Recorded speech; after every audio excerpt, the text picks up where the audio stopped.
नमस्कार विद्यार्थी मित्रांनो. बऱ्याच वेळी आपण साधा गुणाकार करतो, परंतु दशांशांचा गुणाकार करत असताना नेमक्या अडचणी काय येतात ते आज आपण पाहणार आहोत. आता हे पहिलं उदाहरण आहे, याची उभी मांडणी करू आपण. 12.8 गुणिले 9.3 आहे.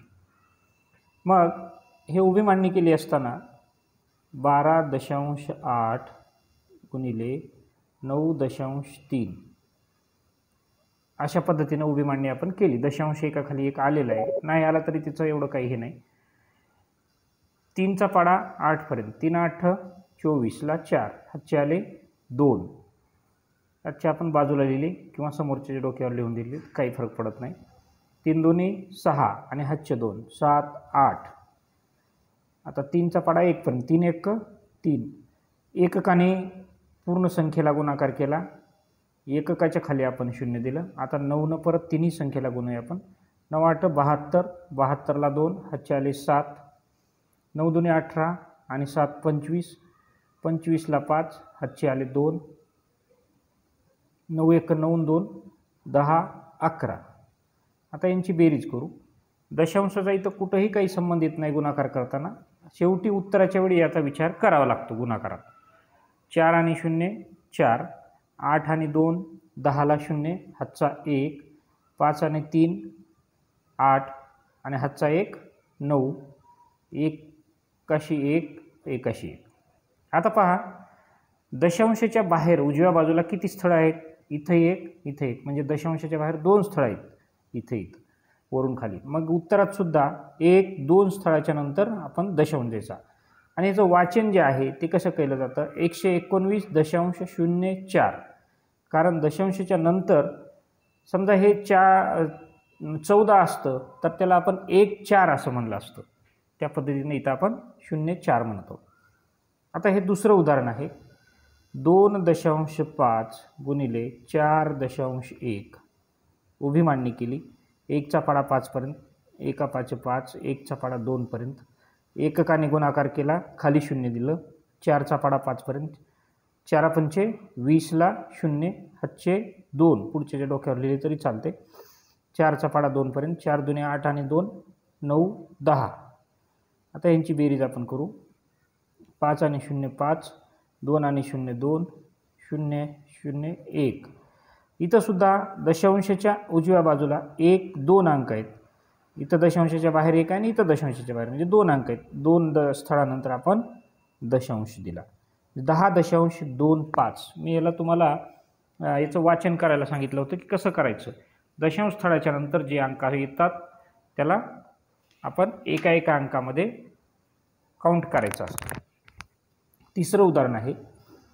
103.4 103.4 गुणिले 22.1 1.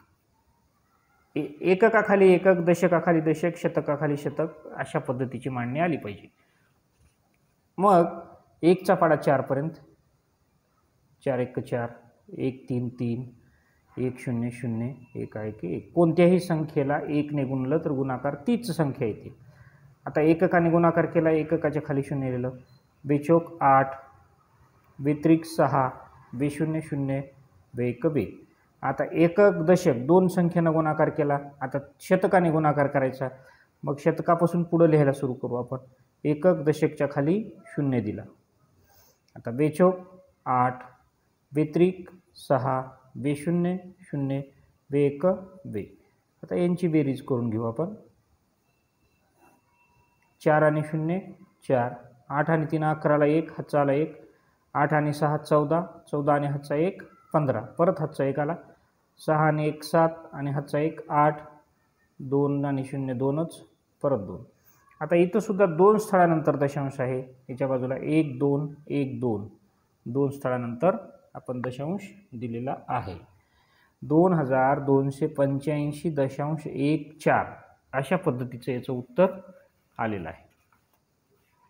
परत थोडं वेगळं गणित दशांशाचं आपण बघूया. 0.236 गुणिले, आता इथं प्रश्न पडला असेल तुम्हाला, हे दशांशाचेच खाली दशांश लिहू का? काही फरक पडत नाही, कसाही लिहिला तर आपण इथं काय करूया, 2.4. काही फरक पडत नाही, आपण उत्तर लिहिताना त्याचा विचार करायचा. दशांशाचा म्हणजे कुठं असावा ते गुणाकार करत असताना इथं लिहून गुणाकार केला काय, इथं लिहून केला का, काही फरक पडत नाही. एककाखाली एकक, दशकाखाली दशक या पद्धतीमध्ये मांडणी आपण करणं आवश्यक आहे. 4 सख 24ला 4 हातचे आले 2, 4 त्रिक 12 आणि हातचे 2, 13 14, 14ला 4 हातचा 1, 4 दुने 8 आणि हातचा 1 9, 4 0 0. एककाने गुणले, एककाच्या खाली 0 लिहिलं. दशकाने गुणाकार करू. बेसख 12ला 2 हातचा 1, बेत्रिक 6 आणि हातचा 1 7, त्यानंतर बेदुनी 4, बेशून्य 0. यांची बेरीज करू आपण. 4 आणि 0 4, 4 आणि 2 6, 9 आणि 7 16ला 6 हातचा 1, 4 आणि 1 5, 0 0. इकडल्या शून्याचं काही महत्त्व नाही. आता या ठिकाणी तुमचा कन्सेप्ट आणखीन थोडासा जास्त पद्धतीने क्लिअर होईल. दशांशाच्या उजव्या बाजूला किती अंक आहेत, इथं दशांशाच्या बाहेर बघा 1 2 3 आणि इथं 1 4.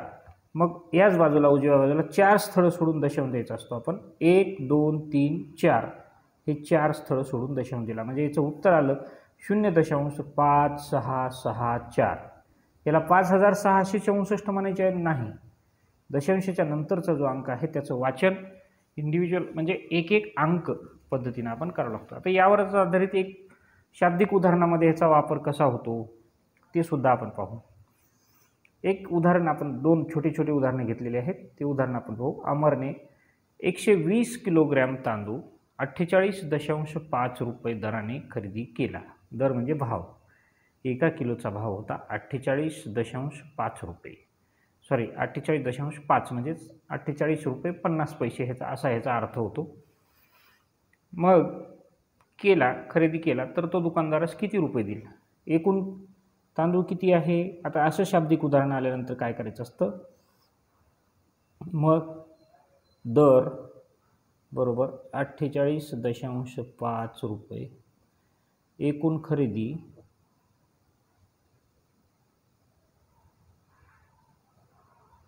किती आहे 120 किलोग्रॅम.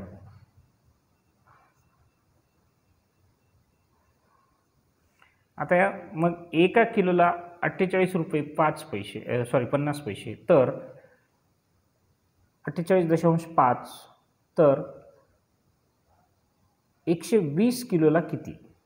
प्रति किलोचा दर किती आहे 48.50 पैसे किंवा 48.5 रुपये म्हणू आपण. 120 गुणिले 48.5 मग 5 0 0, 5 दुनी 10ला 0, हातचा आला 1, 5 1 5 आणि हातचा 1 6. एककाने गुणाकार केला, एककाच्या खाली 0 लिहिले. 8 0 0, 8 दुनी 16ला 6, परत हातचा 1 आला, 8 1 8 आणि हातचा 1 9. परत एकक दशकने गुणाकार केल्यावर एकक दशकाच्या खाली 2 0 म्हणजे दोघांच्याही खाली 0 लिहिले. आता 4 गुणाकार करू आपण. 4 0 0, 4 दुनी 8, 4 1 4. आता यांची बेरीज करू अगोदर. 0 0 0 0 0, 6 6 12, 12 0 12, त्याला 2 हातचा 1. आता इथे बेरीज करताना इतर ट्रिक काय वापरायची की 9 8 17. बरेच वेळेस आपल्याला पटकन घेण्यासाठी 9 1 10 8 18 किंवा 9 8 17 आणि हातचा 1 18 8, परत हातचा आला 1, 4 आणि 1 5. आता या ठिकाणी काय झालेलं आहे, इथं वर कुठंच दशांश नाही आणि इथं फक्त एका स्थळानंतर दशांश आहे. मग इथं एका स्थळानंतर दशांश दिलं. एक गोष्ट लक्षात घ्यायची की दशांशाच्या उजव्या बाजूला जर 0 असेल तर तो दशांश घ्यायची गरजच नाही. मग ही जी किती रुपये आले, एकूण किती रुपये द्यावे लागतील, तर खाली लिहावं लागेल आपल्याला. दुकानदारास 5820 रुपये द्यावे लागतील.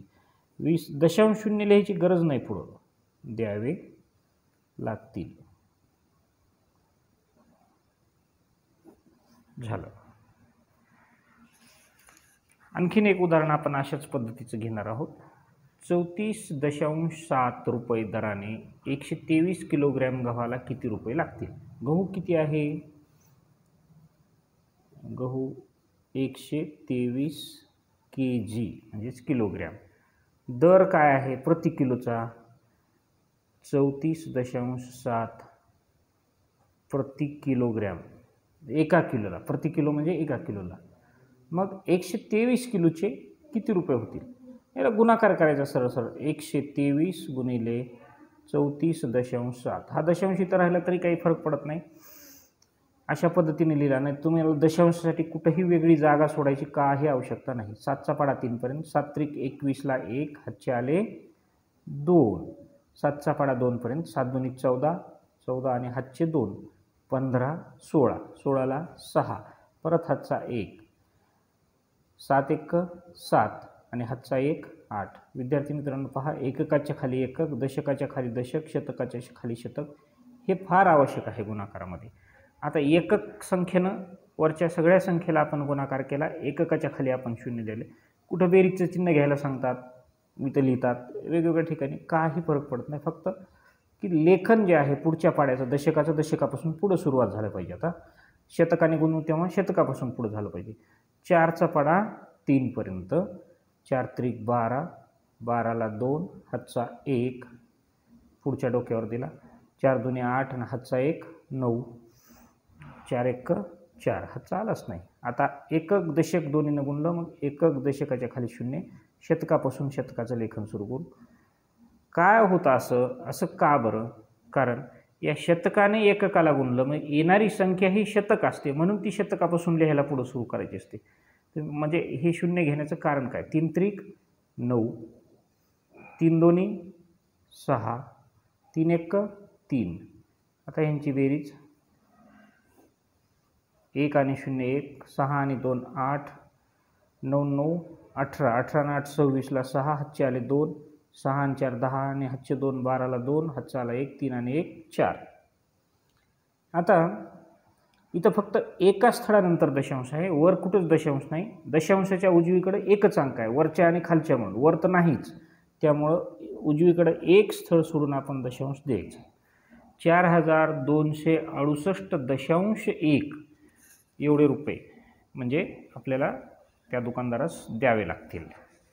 ॲक्च्युली याचा अर्थ रुपयामध्ये आहे. मी तुम्हाला थोडंसं ह्याच्यात सांगतो साध्या भाषेमध्ये. आपल्या 4268 रुपये 10 पैसे होतात. जेव्हा 0 1 येतं तेव्हा 1 पैसा होतो. म्हणजे इथल्या ह्याचं मूल्य जे असतं त्याच्या प्रमाणात पुढच्या दशांशाच्या नंतरच्या अंकाची विभागणी झालेली असते.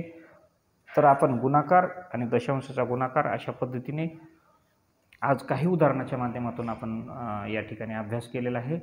तुम्ही अशा प्रकारचे मनन घेऊन भरपूर उदाहरणं सोडवू शकतात आणि त्याचं प्रॅक्टिस करू शकता. धन्यवाद. व्हिडिओ आवडला, व्हिडिओला लाईक करा, आपल्या चॅनलला सबस्क्राईब करा. थँक्स.